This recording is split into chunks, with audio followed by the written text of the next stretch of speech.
रहीम अस्सलाम वालेकुम। आप मेरा यूट्यूब चैनल देख रहे हैं। Welcome to my YouTube channel. Computer science का लेक्चर नंबर 2 है आज हमारा। आपको पता है कि 10 लेक्चर सीरीज मैंने स्टार्ट किया है। इसमें 10 लेक्चर से मैं कोशिश करूंगा कि आपका कंप्यूटर साइंस का कंप्लीट सिलेबस कवर कर दिया जाए। वो आपका चाहे पीपीएससी का पेपर है, एफपीएससी का पेपर है या एनटीएस का या किसी भी गवर्नमेंट जॉब का आपका पेपर है, इसमें आपका कंप्यूटर साइंस अगर शामिल है तो कंप्यूटर साइंस का आपका 10 लेक्चर में कंप्लीट सिलेबस, साथ इसके पास पेपर्स क्वेश्चन भी। आपको पता है जो भी हम टॉपिक पढ़ते हैं उसके नीचे उसके पास पेपर्स भी हम साथ इसके डिस्कस कर लेते हैं ताकि आपका टॉपिक सारा अच्छी तरीके से कवर हो जाए। तो लेक्चर नंबर 2 आज हमारा है जी। लेक्चर नंबर 1 अगर आपने नहीं सुना तो पहले वो सुन लें, क्योंकि जब तक आप तरतीब के साथ नहीं चलेंगे तब तक आपको चीज़ें समझ नहीं आएंगी।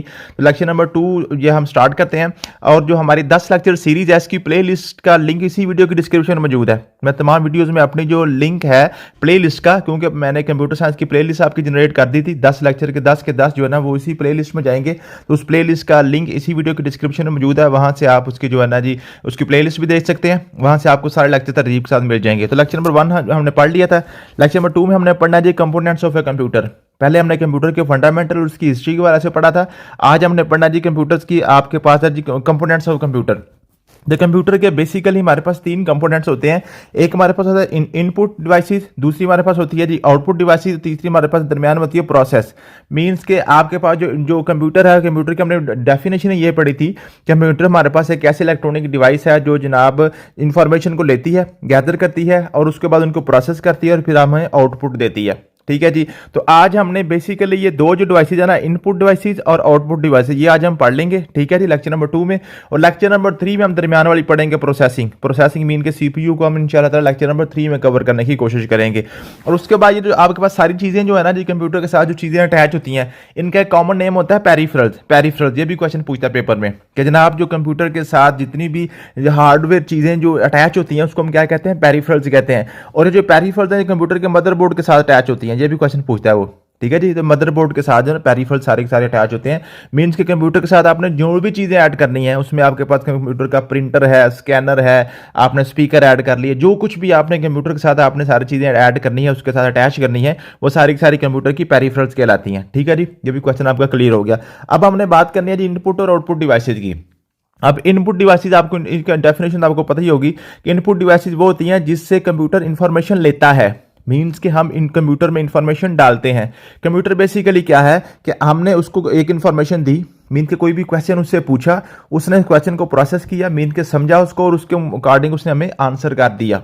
ठीक है जी। तो अब हमने क्या किया, फॉर एग्जाम्पल किसी इंसान को हम कोई बात कहते हैं तो वो क्या करता है, पहले हमारी बात को सुनेगा। अब वो जब वो बात सुनेगा वो कहाँ सुनेगा, अपने कानों से सुनेगा, उसके कानों से उसकी आवाज़ अंदर जाएगी, फिर अपने दिमाग में वो सोचेगा कि उसने मुझे बात क्या किया, उसके अकॉर्डिंग फिर क्या करेगा, अपने जुबान से वो बोल के हमें उसका आंसर दे देगा या अपने हाथों से वो काम करके दे देगा। तो जो चीज़ें इंफॉर्मेशन लेने के लिए इस्तेमाल होती हैं कंप्यूटर की, वो इनपुट डिवाइसेज कहलाती हैं। मीन्स के कंप्यूटर के अंदर जो इन्फॉर्मेशन भेजती हैं और वो चीज़ें जो इन्फॉर्मेशन कंप्यूटर से बाहर निकालती हैं वो उनको हम कहते हैं आउटपुट डिवाइसेज। ये सारी हम तरतीब के साथ पढ़ते हैं। पहले हम पढ़ते हैं इनपुट डिवाइसेज। इनपुट को हम फीडिंग डिवाइसेस भी कहते हैं। मीन के जो कंप्यूटर को फीड करती हैं, कंप्यूटर को जो फीड करती हैं। ठीक है जी। कंप्यूटर की खुराक जो है वो आपके पास इनपुट डिवाइसेस हैं और कंप्यूटर से जो आपको जो आउटपुट निकलती है, जो कंप्यूटर हमें देता है, ठीक है, जो कंप्यूटर का जो फ्रूट है वो हमें क्या कहलाता है जी, आउटपुट डिवाइसेस कहलाती हैं। अब that devices which allow user to enter data into the computer are called input devices. These are following important input devices. तो ये हमारे पास जो हमने पढ़नी है, सबसे इंपॉर्टेंट जो आपके पास होती है वो होती है कीबोर्ड। अब कीबोर्ड के वाले से काफी क्वेश्चन पूछे जाते हैं। कौन कौन से क्वेश्चन पूछे जाते हैं वो सारे हम 1 बाय 1 इसको कवर कर लेते हैं। ठीक है जी। ये हमारे पास कीबोर्ड है। कीबोर्ड अभी मैंने इसकी पिक्चर भी खोली हुई थी, ये आपके पास कीबोर्ड है। ठीक है जी। इस कीबोर्ड के हवाले से क्वेश्चन कौन कौन से पूछे जाते हैं। ठीक है। सबसे पहले तो पूछा जाता है जनाब इस कीबोर्ड को किसने जनाब इसको दरियाफ्त किसने किया था, बनाया किसने था। ठीक है। इस कीबोर्ड का नाम क्या है, इसके ऊपर जितनी भी कीज है ना जी, इसके जो बटन है बटन को हम की कहते हैं, कीज। ठीक है जी। जो कंप्यूटर के बटन हैं, बटन कितने हैं, कौन सा बटन, इसका क्या नाम क्या है और जनाब इसका फंक्शन क्या है, ये सारी की सारी चीज़ें जो है ना कीबोर्ड के वाले से हमसे पूछे जाती हैं। ठीक है जी। सबसे पहले इसकी बेसिक इन्फॉर्मेशन देख लेते हैं जी कीबोर्ड के वाले से। तो कीबोर्ड की जो बेसिक इन्फॉर्मेशन है वो है जी आपके पास है, most commonly use feeding input device of computer is called keyboard. तो यहाँ अगर वो क्वेश्चन आपसे पूछे कि कंप्यूटर की सबसे इंपॉर्टेंट जो आपके पास इनपुट डिवाइस है वो कौन सी है, आपके पास कीबोर्ड है। उसके बाद दूसरी आपके पास है जी it was invented by Christopher Latham Sholes 1874। 1874 में जनाब क्रिस्टोफर लैथम शोल ने इसको इन्वेंट किया था। ये भी क्वेश्चन आपको क्लियर हो गया। Typewriter is also invented by him. Typewriter भी जनाब इसी ने ही इन्वेंट किया था। ये टाइपराइटर की ही जदीद शक्ल आपके पास कीबोर्ड है, ठीक है। उसके बाद जी it is use for entry of text by express depression of keys. ये भी क्वेश्चन पूछता है वो कि जनाब आपका जो कीबोर्ड है वो कंप्यूटर के अंदर इंफॉर्मेशन कैसे भेजता है, वो डिप्रेशन ऑफ की से मीन के बटन दबा के आप भेजते हैं। आप जो भी बटन दबाते हैं वो आगे लिखता जाता है और उस कंप्यूटर के अंदर आप इंफॉर्मेशन भेज देते हैं। तो इंफॉर्मेशन जो कंप्यूटर के अंदर जाती है कीबोर्ड के जरिए वो डिप्रेशन ऑफ कीज के जरिए जाती है। उसके बाद जी keyboard works on simplex mode of communication. अब सिंपलेक्स मोड ऑफ कम्युनिकेशन क्या होता है, ये मैंने इसको इसके ना बॉक्स में लिख दी थी। इसमें आपको पता है simplex mode of communication, half duplex और डुप्लेक्स ये क्या होती हैं। अब सिंपलेक्स मोड ऑफ कम्युनिकेशन ये होती है वन वे कम्युनिकेशन, मीन्स के एक यक तरफा traffic. One way communication for example radio TV, क्या मतलब है कि आप अगर ऐसी डिवाइस जो सिर्फ एक ही तरफ की कम्युनिकेशन करती है, या तो वो जनाब वो आपको जनाब आपसे इंफॉर्मेशन लेगी या तो आपको इंफॉर्मेशन देगी, एक ही काम करेगी, दो काम नहीं करेगी।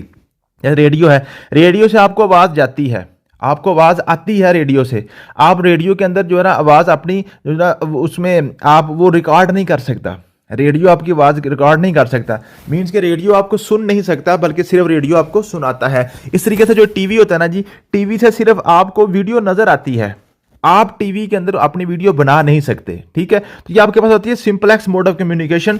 तो आपका जो कीबोर्ड है ये भी सिंपलेक्स मोड ऑफ कम्युनिकेशन ही करता है, मीन्स के इससे आप इंफॉर्मेशन सिर्फ कंप्यूटर के अंदर दे सकते हैं, कंप्यूटर से इंफॉर्मेशन आप यहां से ले नहीं सकते। मीन्स के कीबोर्ड से कोई आपको प्रिंट वगैरह नहीं निकालते, ना कीबोर्ड के अंदर से कोई आपको कोई आवाज आती है, ना कीबोर्ड के अंदर से आपको कोई जनाब किसी किस्म की कोई वीडियो पिक्चर वगैरह नजर आती है। वो सारी की सारी चीजें जो है ना निकालने के लिए वो दूसरी चीजें होती हैं। जैसे आपके पास कंप्यूटर की एलसीडी होती है, उसका मॉनिटर होता है, उसका प्रिंटर है, स्कैनर, जो भी चीजें हैं, लेकिन कीबोर्ड से सिर्फ आप इंफॉर्मेशन दे सकते हैं, इससे ले कुछ नहीं सकते। ये आपके पास सिंपलेक्स मोड ऑफ कम्युनिकेशन है।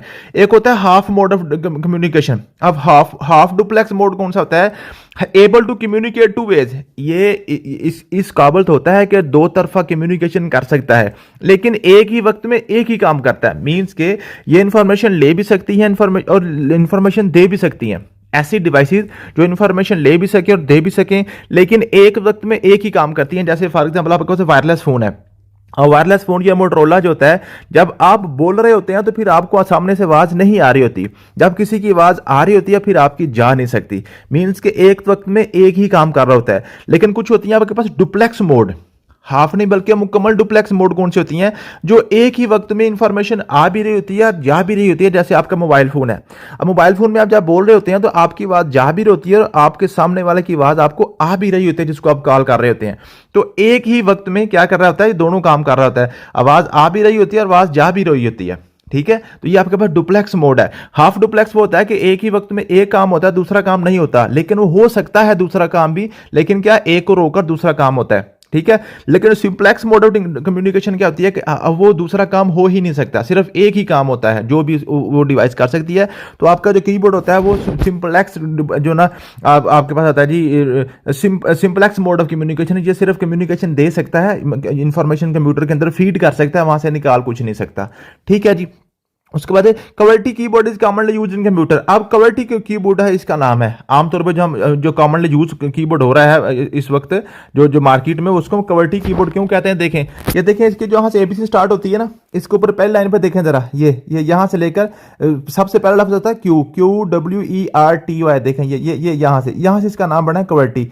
मीन्स कि इसकी पहली लाइन जो स्टार्ट होती है कवर्टी से, ठीक है जी। तो इसको हम कहते हैं कवर्टी कीबोर्ड, इसको हम क्या कहते हैं जी, कवर्टी कीबोर्ड कहते हैं, ठीक है। तो ये भी क्वेश्चन पूछता है कि जनाब आपके पास जो कॉमनली यूज कीबोर्ड है वो किसका नाम क्या है, कवर्टी कीबोर्ड है, ठीक है जी।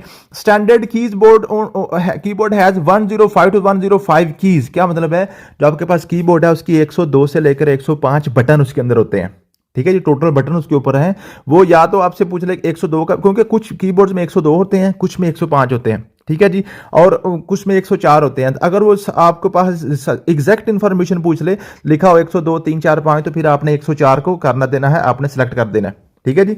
लेकिन आमतौर पर यही पूछेगा, इनमें से कोई एक उसने दिया होगा। तो कीबोर्ड के ऊपर टोटल जो कीज होती हैं, जो बटन होते हैं, वो 102 से लेकर 105 तक होते हैं, ठीक है जी। उसके बाद आपके पास जी लार्जेस्ट की on keyboard is space bar. सबसे जो बड़ी की होती है ना वो स्पेस बार होती है, ठीक है, स्पेस देने के लिए। ये देखें, ये आपके पास ना ये स्पेस बार है, ये वाली सबसे बड़ी देखें, ये आपके पास की है, ठीक है, स्पेस बार, ठीक है। लिखते वक्त आपने जो स्पेस लेनी थी वो सबसे बड़ी की आपके पास है, स्पेस बार होती है कीबोर्ड के अंदर। ये भी क्वेश्चन पूछा गया है पेपर में, ठीक है जी। उसके बाद आपके पास है जी, ये है जी, there are following different keys on keyboard. Keyboard के अंदर मुख्तलिफ आपके पास कीज हैं, कौन कौन सी है? सबसे पहले आपके पास फंक्शनल कीज। अब फंक्शनल कीज आपके पास 12 होती हैं, 12 फंक्शनल कीज हैं। देखें ऊपर, सबसे ऊपर देखें, ये आपको सबसे ऊपर लाइन में F1 से लेकर F12 तक आपको कीज नजर आती हैं, ठीक है। F1 से लेकर F12 तक आपको कीज नजर आती हैं, F1 F2 F3 F4 से लेकर F12 तक, इनको हम कहते हैं फंक्शनल कीज, ठीक है जी। फंक्शनल कीज आपके पास 12 होती हैं। अब एक तो आपने तादाद याद कर ली, फंक्शनल की 12 होती है। उसके बाद ये कौन सी की किस मकसद के लिए होती है? F1 हेल्प के लिए होती है, F2 रीनेम के लिए होती है, F3 सर्च के लिए होती है, F4 का आपको याद करने की जरूरत नहीं है, F5 रिफ्रेश के लिए होती है, F7 स्पेल चेक के लिए होती है, स्पेलिंग चेक करने के लिए, F9 to remove the selection होती है, और F12 होती है सेव एज के लिए, ठीक है। ये जो इंपॉर्टेंट है, जो बार बार पेपर में आती है, सिर्फ वही मैंने लिखी है, बाकी सिर्फ आपने इनको देख लें, 1 से लेकर 12 तक होती है, सारी याद करने की जरूरत नहीं है। उसके बाद आपके पास होती है टॉगल कीज। अब कुछ आपके पास टॉगल कीज होती हैं इसके ऊपर। टॉगल कीज 3 है, कौन कौन सी है? कैप्स लॉक, नम लॉक और स्क्रॉल लॉक। अब टॉगल कीज कौन सी होती हैं? जो ऑन और ऑफ हो जाती हैं, ऑन और ऑफ हो जाती हैं, मीन्स के जैसे आपके पास कैप्स लॉक है। अब ये आपके पास कैप्स लॉक की है, ये आपके पास कैप्स लॉक। अब जो कैप्स लॉक है ना, कैप्स लॉक को जब आप ऑन कर देंगे ना, जब इसको एक दफा दबाते हैं ना, तो ये इसकी लाइट ऑन हो जाती है। इसके ऊपर ना राइट कॉर्नर पे लाइट होती है, ठीक है, इसकी लाइट ऑन हो जाती है। जब इसकी लाइट ऑन होती है ना, तो फिर ये आपके पास जितना भी कीबोर्ड होता है ना, इसमें कैपिटल लेटर्स लिखना शुरू हो जाता है। जब ए को दबाएंगे तो आप बड़े वाला ए लिखेगा आपकी स्क्रीन के ऊपर, बी को दबाएंगे तो बी बड़े वाला बी, यानी कि कैपिटल ABC होना शुरू हो जाएगी। जब इसको दोबारा प्रेस करते हैं कैप्स लॉक को, तो इसकी जो लाइट बंद हो जाती है, ये ऑफ हो जाता है। फिर ये सारी की सारी आपके पास क्या हो जाती है? छोटी ABC में लिखना शुरू हो जाता है, ठीक है। तो ऐसी कीज जो ऑन और ऑफ हो जाती हैं, जैसे ना, लेकिन ABC लिखी हुई है, इसको आप दबाएं, G को 2 दफा दबाएं, 2 दफा G लिख देता है। लेकिन जो कैप्स लॉक है ना, एक दफा दबाएंगे ऑन हो जाएगी, दूसरी दफा दबाएंगे ये ऑफ हो जाएगी, ठीक है। ऑन ऑफ जो हो जाती हैं, ठीक है, जो ऑन ऑफ हो जाती हैं, 3 तरह की कीज होती हैं, ये आपके पास, इनको हम कहते हैं जी toggle keys. Caps lock, num lock और स्क्रॉल लॉक, ठीक है, समझ आ गई है। नम लॉक नंबर वाली होती है, न्यूमेरिकल कीज। यहाँ पे न्यूमेरिकल कीज भी आपके पास होती हैं, ये आपके पास न्यूमेरिकल कीज है, ये नंबर वाली हैं, ठीक है। इसके ऊपर लिखा होता है नम लॉक। जब इसको आप प्रेस कर देते हैं ना, नम लॉक को प्रेस कर दें, ठीक है, तो ये आपके पास ये नंबर लॉक हो जाएंगे, मीन के ये गिनती लिखना बंद हो जाएगा, ये गिनती आप नहीं लिखेगा, ठीक है। दोबारा नम लॉक को आप ऑफ कर दें, ठीक है, तो फिर ये गिनती लिखना शुरू हो जाएगा, ठीक है। तो ये आपके पास नम लॉक होती है। इस तरह का आपके पास स्क्रॉल लॉक होती है, ये स्क्रॉल लॉक है, ये स्क्रॉल लॉक, ठीक है। स्क्रॉल लॉक जब आप कर देंगे तो फिर आप क्या करेंगे, आपको स्क्रीन के ऊपर जो वर्डिंग लिखी हुई है ना, वो स्क्रॉल नहीं होगी, ऊपर नीचे नहीं होगी। जैसे ये देखो ऊपर नीचे हो रहा है ना, तो ये ऊपर नीचे फिर नहीं होगी, ठीक है। तो ये आपके पास 3 तरह की कीज होती है, इनको हम टॉगल कीज कहते हैं, ठीक है जी। उसके बाद कहते हैं मॉडिफायर कीज। अब मॉडिफायर या कॉम्बिनेशनल कीज कौन सी होती हैं? जो दूसरी की कॉम्बिनेशन के तौर पर इस्तेमाल होती हैं, मीन्स के अकेली कुछ नहीं कर सकती। ये कंट्रोल की है, आल्ट की है और शिफ्ट की, ये 3 कीज ऐसी हैं जो आपके कंप्यूटर में ऐसी हैं जो अकेली खुद कुछ नहीं कर सकती, ये दूसरी कीज के साथ इस्तेमाल होती हैं। ये आपके पास जो ना, ये जैसे फॉर एग्जांपल ये आपके पास कंट्रोल की है, ये शिफ्ट की है, जिसके ऊपर को तो लिखा होता है ना जी, आपके पास जो तीर बना होता है, ये शिफ्ट की होती है, ठीक है। तो ये आल्ट की है, ठीक है। ये 3 कीज ऐसी की हैं जो अकेली खुद कुछ नहीं कर सकती, ये दूसरी कीज की कॉम्बिनेशन के तौर पर इस्तेमाल होती है। जैसे कंट्रोल A करते हैं तो ऑल सेलेक्ट हो जाता है, कंट्रोल C करते हैं कॉपी हो जाता है, कंट्रोल P करते हैं प्रिंट हो जाता है, लेकिन अकेले कंट्रोल को करेंगे तो वो कुछ भी नहीं कर सकेगा, ठीक है। तो ये ऐसी कीज होती हैं, इनको हम कहते हैं कॉम्बिनेशनल कीज, जो दूसरों की कॉम्बिनेशन में इस्तेमाल होती हैं, ठीक है जी। तो ये हमारे पास होती हैं जी 3 कीज होती हैं, आल्ट की, शिफ्ट की और कंट्रोल की, ठीक है। तो ये इनको मॉडिफायर की भी कहते हैं, ये कॉम्बिनेशनल कीज भी कहते हैं। उसके बाद आपके पास आती है जी नेविगेशनल कीज। अब नेविगेशनल कीज आपके पास ये होती हैं जो नेविगेट करती हैं, जो लोकेशन देती हैं। ये 4 आपके पास हैं, ये जहां पर 4 तीर लगे होते हैं ना, अप डाउन राइट लेफ्ट, ठीक है। तो ये इनको हम कहते हैं नेविगेशनल कीज, ठीक है। ये भी क्वेश्चन हो गया। फिर प्रिंट स्क्रीन की, आप प्रिंट PRTSCR लिखा होता है, ये प्रिंट स्क्रीन की है, ये स्क्रीनशॉट लेने के लिए, ठीक है जी। ये लिखा होता है, ये यहाँ पे स्क्रॉल लॉक के साथ होती है प्रिंट स्क्रीन की, ठीक है। तो ये होती है जी स्क्रीनशॉट लेने के लिए। ये भी क्वेश्चन पूछता है जनाब, जो आपका लैपटॉप है या कंप्यूटर है, उसकी स्क्रीनशॉट लेने के लिए आप कौन सी की इस्तेमाल करते हैं? प्रिंट स्क्रीन की, ठीक है जी। ये आपके पास हो गया, ये था आपके पास कीबोर्ड। इस कीबोर्ड की वजह से आपके यही क्वेश्चन पूछे जाते हैं बार बार, ठीक है। इंशाल्लाह मैंने कोशिश किया कि सारे के सारे क्वेश्चन जितने भी आपके पूछे जा सकते हैं वो सारे मैंने आपके क्लियर कर दिए। उसके बाद आपके पास इनपुट डिवाइस है माउस भी बहुत इंपॉर्टेंट आपकी इनपुट डिवाइस होती है। अब माउस के ऊपर आपके पास क्या है, आपको पता है इस तरह के, इसको ये ऐसे गोल सा होता है, ठीक है। इसके ऊपर ऐसे 3 बटन बने होते हैं, ठीक है। एक इधर होता है, एक इधर होता है, और दरमियान में आपके पास होता है वो घूमने से घेर सा लगा होता है, ठीक है। उसका जनाब कहते हैं स्क्रॉल ट्रैक लगा होता है इसके दरमियान में, ठीक है। और नीचे इसके लाइट सी बन रही होती है, कुछ पहले हमारे पास होता है जो इनके नीचे बॉल होती थी, अब इनके नीचे क्या जी लाइट होती है, ठीक है। ये आपका इस तरीके से आपका माउस होता है। अब माउस के वाले से क्वेश्चन क्या पूछता है, सबसे पहले कि माउस को जनाब इन्वेंट किसने किया था, ये डगलस एंगलबर्ट ने किया था 1964 में, ठीक है जी। Mouse is pointing device of input device of computer, ये पॉइंट करती है मीन के अंदर जो ऐसा ऐसा तीर सा होता है ना, जो पॉइंटर होता है उसके स्क्रीन के अंदर, ये पॉइंट किसके साथ कंट्रोल होता है, ये माउस के साथ होता है, ठीक है जी। तो पॉइंटिंग जो है ना आपके पास इनपुट डिवाइस है, ठीक है जी, ये पॉइंट करती है, ये लोकेट करती है चीज़ों को, ठीक है। Thin blinking line cursor control by mouse, आप ये देखो जब आप लिख रहे होते हैं तो ऐसे आगे छोटी सी लाइन ऐसे ब्लिंक कर रही होती है, छोटी सी लाइन ऐसे एंड पे थिन ब्लिंकिंग लाइन, और जो थिन ब्लिंकिंग लाइन है ना इसको हम कर्सर कहते हैं। और ये कर्सर है, कर्सर को भी कंट्रोल को करता है माउस करता है, ठीक है जी। और ये जो माउस है ना, माउस आपकी कीबोर्ड की ही मॉडिफिकेशन है, जो कुछ कीबोर्ड करता है वही आपका माउस करता है, ठीक है जी। माउस ने क्या करना है, कीबोर्ड की ही हेल्प के लिए आपका माउस बनाया गया था, ठीक है जी। उसके बाद माउस के आपके पास 3 बटन होते हैं, एक राइट बटन होता है, ये डायलॉग बॉक्स को ओपन करने के लिए होता है, जब आप राइट क्लिक करते हैं तो आपके पास पूरी विंडो नजर आती है, उसमें कहता है जी आपने क्या कुछ करना है, आपको सारे ऑप्शन नजर आते हैं, ठीक है। और लेफ्ट बटन होती है सिलेक्शन के लिए, मीन के जब आपने लेफ्ट प्रेस कर दिया तो जिसको ऊपर जाके आप लेफ्ट को क्लिक करेंगे तो आपकी वो चीज़ ओपन हो जाएगी, खुल जाएगी, वो सिलेक्ट हो जाएगी। लेकिन अगर राइट क्लिक करेंगे तो उसकी सारी आपके पास विंडो नजर आ जाएगी, उससे पूछेगा जनाब आपने क्या करना है, ओपन करना है, प्रिंट करना है, सेव करना है, क्या आपने करना है, ठीक है। उसके बाद स्क्रॉल बटन है, इसको ट्रैक बाल भी कहते हैं, ठीक है जी। ये जनाब जो स्क्रॉल बटन जो दरमियान में लगा होता है, इसको आप घुमाते हैं ना तो आपका जो अंदर जो पेज है ना वो ऊपर नीचे होना शुरू हो जाता है, ठीक है। जैसे जैसे ऊपर मैं स्क्रॉल कर रहा हूँ ना, ये आपके पास स्क्रॉल बार है, ठीक है जी। ये आपके पास माउस के बाद क्वेश्चन ये पूछे जाते हैं बार बार। उसके बाद आपके पास स्कैनर, अब स्कैनर क्या है, scanner is also an input device, ये भी इनपुट डिवाइस है। Scanner can save file in JPG, ठीक है जी, ज्वाइंट फोटोग्राफिक एक्सपर्ट ग्रुप, ये आज जेपीजी का जो ना एब्रीविएशन पूछा जाता है। पीडीएफ पोर्टेबल डॉक्यूमेंट फॉर्मेट, ये भी आपके पास पूछा जाता है, इसकी आप एब्रीविएशन पूछी जाएगी, ठीक है। तो स्कैनर आपके पास इनपुट डिवाइस इक्वल, यही क्वेश्चन पूछा जाता है कि स्कैनर आउटपुट है कि इनपुट है, तो स्कैनर इनपुट डिवाइस है। और ये जनाब जो डॉक्यूमेंट्स है वो जेपीजे और पीडीएफ फॉर्मेट में सेव कर लेता है, ठीक है। उसके बाद आपके पास ओसीआर है, ओसीआर भी, अब यहाँ से ये जो सारे लिखे हुए हैं ना, ये सिर्फ आपसे या तो इनका एब्रीविएशन पूछेगा, ओसीआर की एब्रीविएशन क्या है, या वो जैसे ये पूछ लेगा बताएं ओसीआर जो है ये इनपुट डिवाइस है कि आउटपुट डिवाइस है, ठीक है जी। ओसीआर ऑप्टिकल कैरेक्टर रिकॉग्निशन, ये भी आपके पास है। बीसीआर बार कोड रीडर, ठीक है जी, ये आपके पास बार कोड रीडर ये ना, ये आपके पास इनपुट डिवाइस है, ठीक है जी। MICR magnetic ink character recognition, ठीक है जी, ये आपके पास है जी। It is use as an input device commonly use in cheque book, ये भी क्वेश्चन पूछा जाता है पेपर में, जनाब जो चेक बुक है, चेक बुक के अंदर जो इंक इस्तेमाल होती है उसको चेक करने के लिए, ठीक है जी। जो मशीन है वो क्या होती है जी, मैग्नेटिक इंक कैरेक्टर रिकॉग्निशन, आपके पास एमआईसीआर, ठीक है जी, मैग्नेट इंक कैरेक्टर रिकॉग्निशन, ये इसका एब्रीविएशन पूछ लेता है, उसके यूज में पूछ लेता है, ठीक है जी। ओएमआर ऑप्टिकल मार्क रीडर, ठीक है जी, ये भी आपके पास इनपुट है। जॉयस्टिक भी आपके पास इनपुट है, लाइट पेन भी, ट्रैक बॉल भी, माइक्रोफोन भी और वेबकैम, ये सारे के सारे आपके पास क्या जी, वेबकैम भी, ये आपके पास इनपुट डिवाइसेज हैं। तो यहां तक आपकी इनपुट डिवाइसेज कंप्लीट हो जाती हैं, ठीक है जी। इनपुट डिवाइसेज के इसके अलावा इंशाल्लाह आपसे कोई क्वेश्चन नहीं पूछेगा। उसके बाद आपको शुरू होती है जी आउटपुट डिवाइसेज। आउटपुट डिवाइसेज आपके पास कौन कौन सी हैं जी, ये आपके पास है आउटपुट डिवाइस। अब आउटपुट डिवाइसेज कौन सी हैं, जो इंफॉर्मेशन कंप्यूटर से बाहर निकालती हैं। That devices to use to display और present the result to the user are called output devices. जो भी बंदा यूज कर रहा है कंप्यूटर को, उसको जो रिजल्ट देती हैं वो आपके पास होती हैं जी आउटपुट डिवाइसेज। वो कौन सी होती हैं जो आपके पास आउटपुट डिवाइसेज होती हैं, ठीक है जी। उसके बाद आपके पास है जी, ये 2 तरह की होती हैं, एक आपके पास सॉफ्ट फॉर्म आउटपुट डिवाइस होती है और एक आपके पास होती है hard form output devices.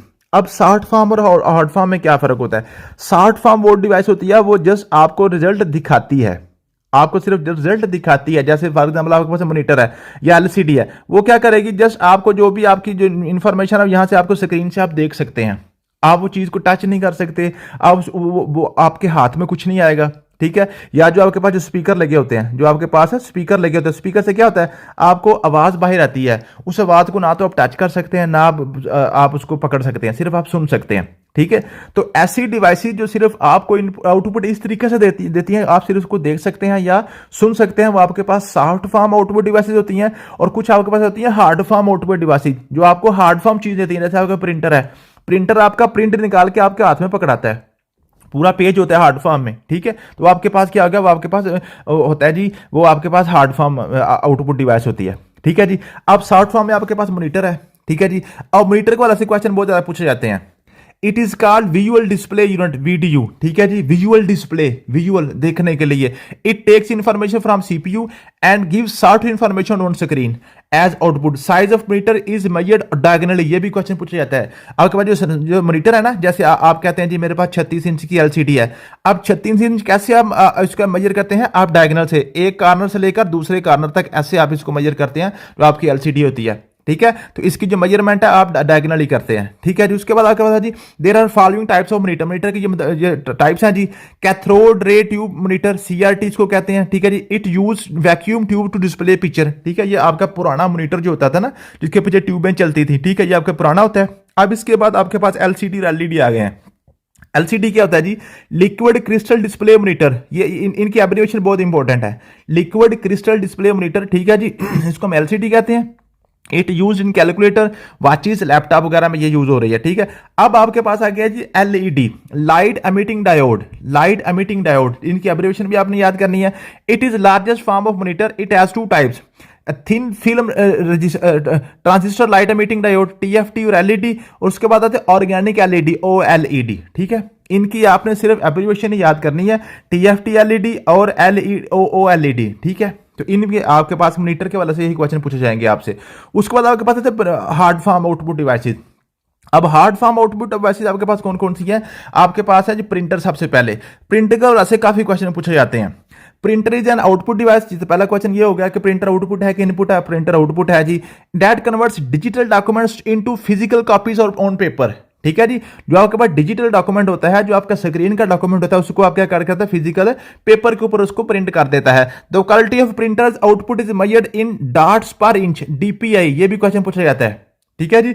Dots पर इंच, ठीक है, 1 इंच में कितने डार्ट वो लगाता है, ठीक है। मीन के कितनी उसकी जनाब जितने ज्यादा डार्ट लगाएगा उतनी ज्यादा उसकी क्वालिटी अच्छी होगी, ठीक है। तो डीपीआई की इंफॉर्मेशन वो एब्रिविएशन में पूछ लेता है, और ये पूछता है कि प्रिंटर की जो आप क्वालिटी है वो कहां कैसे चेक करते हैं? डीपीआई से, ठीक है जी। ये इसका यूनिट है। उसके बाद आपके पास है जी 2 टाइप्स आपके प्रिंटर होते हैं, एक होता है इंपैक्ट प्रिंटर, एक होता है नॉन इंपैक्ट प्रिंटर। अब इंपैक्ट प्रिंटर कौन सा होता है? इंपैक्ट प्रिंटर वो होता है जो टच होता है, जो आपका पेपर है ना, जो आपका पेपर है, जो जो जिसके ऊपर आपने प्रिंट करना है, वो पेपर और प्रिंटर की जो कीज है ना, वो डायरेक्ट टच होती हैं आपस में। An impact printer is a device that create text on image by physical striking and inked ribbon against paper. क्या मतलब है? आपने देखा होगा जो बाहर बैठे होते हैं आमतौर पे, ये कचहरी वगैरह के बाहर में, ठीक, अर्जी निवीस, आपने देखेगा उसके अंदर क्या होता है? ऐसे प्रिंटिंग की मशीन, टाइपराइटर की मशीन होती है, ठीक है। उसके ऊपर ये ऐसे पेज लगाते हैं, ठीक है, और उसको क्या करते हैं? जैसे जैसे कीज प्रेस करते हैं उसके ऊपर वो टच होती है, या उसका जो ट्यूनर होता है ना जी, जो आपके प्रिंटर है, आपने देखे होंगे ऐसे गोल सी ये होती है रिबन सी, ठीक है, और इसके अंदर ऐसे पेज चल रहा होता है, तो ची ची ची ची ची करके उसके अंदर से प्रिंटिंग बाहर निकल रही होती है। आमतौर पे गवर्नमेंट जो दफ्तर होते हैं पुराने, वहां पे बड़े बड़े प्रिंटर ऐसे पड़े होते थे, ठीक है जी। तो वो क्या होता है जी? प्रिंटर डायरेक्ट टच कर रहा होता है पेपर को, ठीक है। लेकिन जो आपके पास है ना जी नॉन इंपैक्ट में किसी किस्म को डायरेक्ट टच नहीं होता। जस्ट आपने क्या डाला? आपने उसके अंदर पेपर डाला, उसके ऊपर से लाइट गुजरती है और प्रिंट होकर बाहर आ जाता है, ठीक है जी। ये इंपैक्ट और नॉन इंपैक्ट में फर्क आ गया। इंपैक्ट वो होता है जो फिजिकली टच होता है पेपर को, और नॉन इंपैक्ट वो होता है जो फिजिकल टच नहीं होता, ठीक है जी। अब जो इंपैक्ट प्रिंटर की 2 टाइप्स हैं।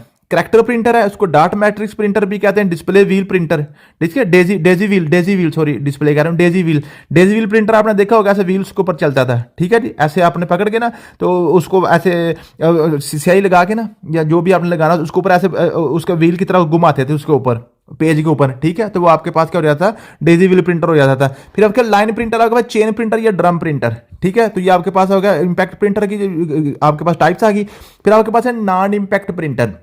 Non impact it is also called page printer. It does not strike physically against the paper. It has 2 types के 2 टाइप्स हैं, इंजेक्ट प्रिंटर और laser printer. It use the ink in liquid form in its toner. जो आपके अंदर tuner लगा होता है ना गोल सा, तो उसके अंदर आप क्या करते हैं? इंक को भरवा के लाते हैं मार्केट से लिक्विड फॉर्म में। लेकिन जो लेजर प्रिंटर है ना, light amplification by stimulated emission of radiation is the latest form of printer. It use the ink in powder from its toner, ठीक है। जो आपका लेजर प्रिंटर है उसमें आपके पास जो उसमें इंक होती है, जो रीफिल करवाते हैं, वो पाउडर की फॉर्म में रीफिल होती है। और जो इंजेक्ट प्रिंटर होता है उसमें आपके पास जो इंक होती है वो आपके पास लिक्विड की फॉर्म में उसके अंदर आप फिल करवा के लाते हैं, ठीक है। ये आपके पास आ गया प्रिंटर के वाले से ये क्वेश्चन पूछे जाते हैं। फिर आपके पास है जी plotter.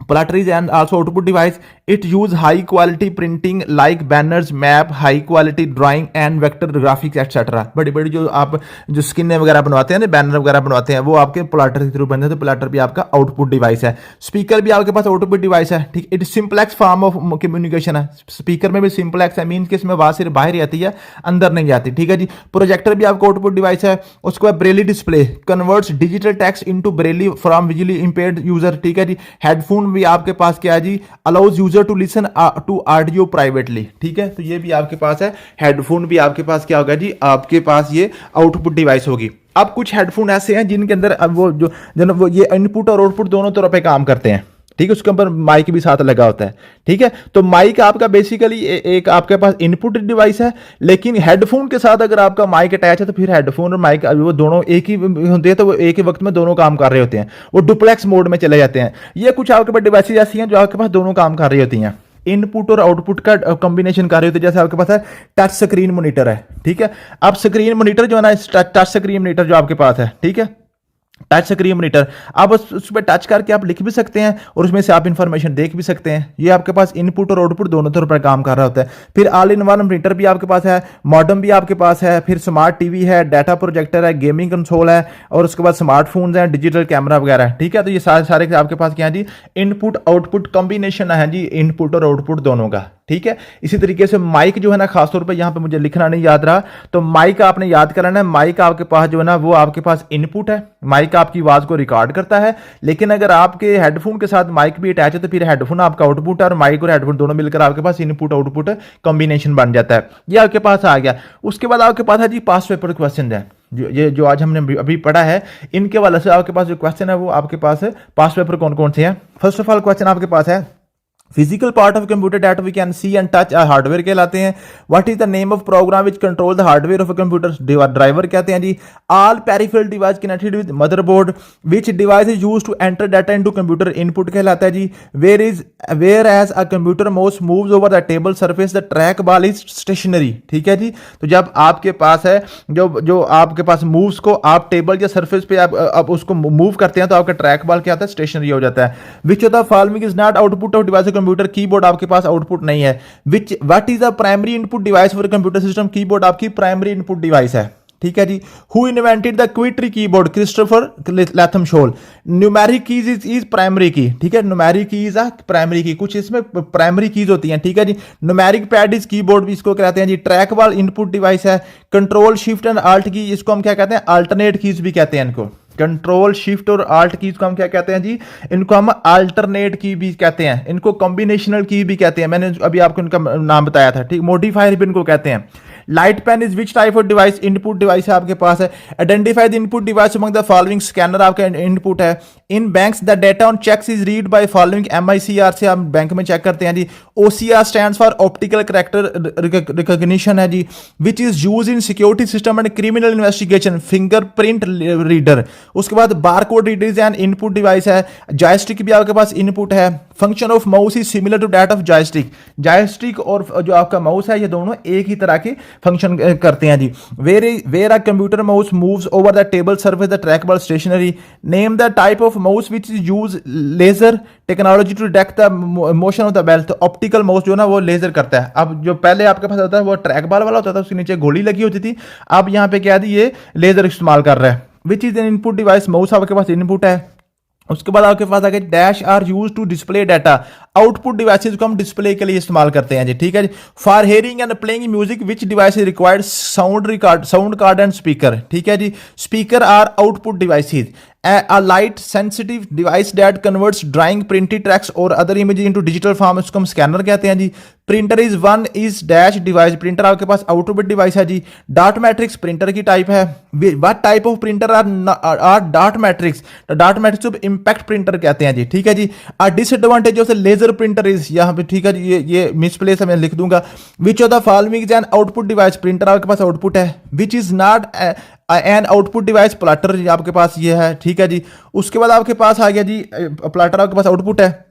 Which printer produce the best quality graphic instruction plotter आपके पास जी सबसे बेस्ट होता है जी। Dash is a computer software whose user interface and API resemble that of a printer driver, इसको वर्चुअल प्रिंटर कहते हैं। What does a printer required installation, ठीक है जी, जो प्रिंटर के लिए आपको क्या कहते हैं इंस्टॉल करना पड़ता है उसका ड्राइवर, ठीक है जी। डीपीए स्टैंड फॉर डॉट पर इंच, ठीक है जी। उसके बाद आपके ये आपके पास हो गया जी, इसके पास पेपर क्वेश्चन थे ये आपके आज के वाले से। कल इंशाल्लाह ताला हम नेक्स्ट में लेक्चर पढ़ना है वो आपके पास लेक्चर नंबर 3 हम पढ़ेंगे, वो आपके पास सीपीयू। अभी मैंने आपको बताया था कि कंप्यूटर की बेसिकल 3 आपके पास चीजें हैं, इनपुट सीपीयू और आउटपुट, तो दोनों हमने इनपुट और आउटपुट पढ़ लिए हैं। नेक्स्ट इंशाल्लाह ताला हम सीपीयू पढ़ेंगे, सीपीयू के पढ़ने के साथ इसका हम क्या करेंगे, इसके पास पेपर क्वेश्चन कर लेंगे, और उसके बाद सीपीयू के बाद आपके पास आ जाएगा आखिर ये आ जाएगा सॉफ्टवेयर और हार्डवेयर, ठीक है, ये आपके पास आ जाएंगे लेक्चर नंबर 4 में। लेक्चर नंबर 5 में आपके पास आ जाएगा जी यहाँ पे नेटवर्क और इंटरनेट, ठीक है जी, नेटवर्क और इंटरनेट। ये आपके पास जो 5 लेक्चर के बाद आपका जो ना कंप्यूटर का फंडामेंटल का पहला चैप्टर आपका कंप्लीट हो जाएगा। उसके बाद दूसरा चैप्टर आपके पास आ जाएगा जी माइक्रोसॉफ्ट का, उसमें वर्ड एक्सेल पावर पॉइंट पढ़ने का, तो यूँ आपके पास 10 लेक्चर इंशाल्लाह हम कंप्यूटर को कवर कर देंगे। थैंक यू सो मच, मिलते हैं नेक्स्ट वीडियो में, अल्लाह हाफिज़।